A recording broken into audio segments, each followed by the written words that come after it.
All right, let's look at our story from last session. We had an invitation, which was one of my friends knocking my hot dog into the campfire. And then I chose to be angry about that. Let's apply this to the anger cycle. So we have cruising along. We are all having a good time at the campfire cooking hot dogs. We have the invitation. The invitation is me noticing that my hot dog's been knocked into the fire. We had the warning signs, feeling frustrated, feeling embarrassed, feeling sad. Physical signs, heart rate going up, starting to feel frustrated. Other physical signs, trembling, I think I said that. Then we went to anger, so I was visibly upset. I was wanting to knock their food into the fire. Maybe I said some things I regret to them. Consequences are feeling more embarrassed, feeling sad.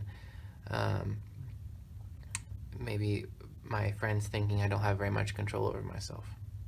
And then back to normal is getting back to cooking the hot dogs again and realizing it wasn't that big of a deal. So now we're going to focus on this part of the problem cycle, the warning signs. So if you remember, we have feelings or emotional things, and we have physical things.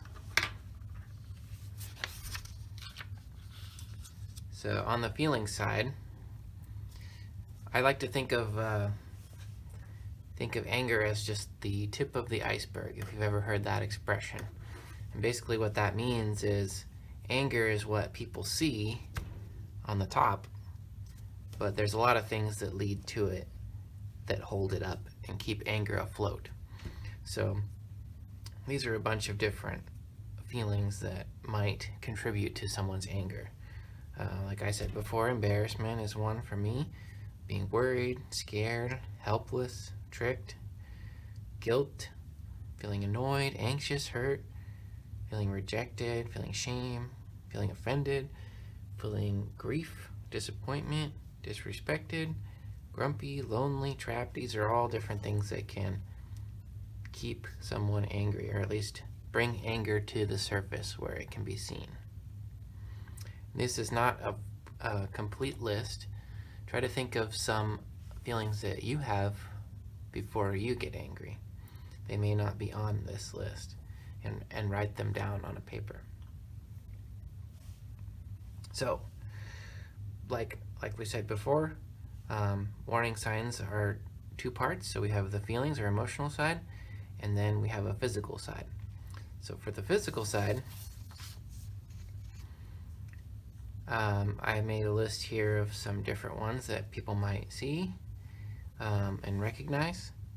So we have clenching a jaw, clenching your teeth, feeling hot, turning red, having more of a rapid heartbeat, sweaty palms, or sweating in general, shaking, trembling, I mentioned that one in my story, rubbing your head, rubbing your hands, maybe something like this, pacing, raising your voice, getting sarcastic. These are some things that you might start doing when you start feeling upset, making a fist, maybe cracking knuckles.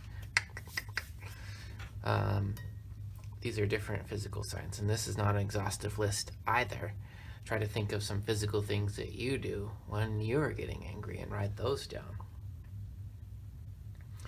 You might have some that I haven't thought of, and people have different ones. Everyone has different things that they do. Some people have some of the same things.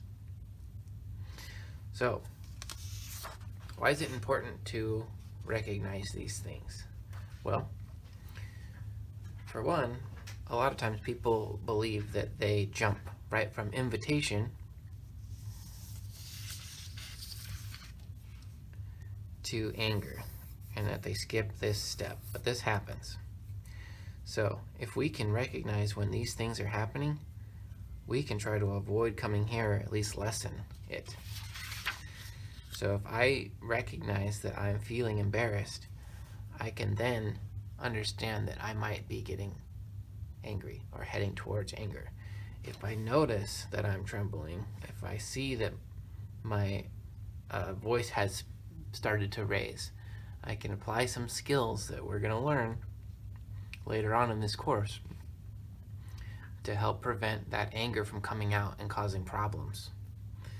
So as a practice, we're going to try to recognize when we have an invitation, and if we don't recognize the invitation, that's okay, because we want to recognize that we are having some of these emotional and physical signs that we're heading toward anger, and figure out what they are and understand when they're happening so that we can apply skills in the future.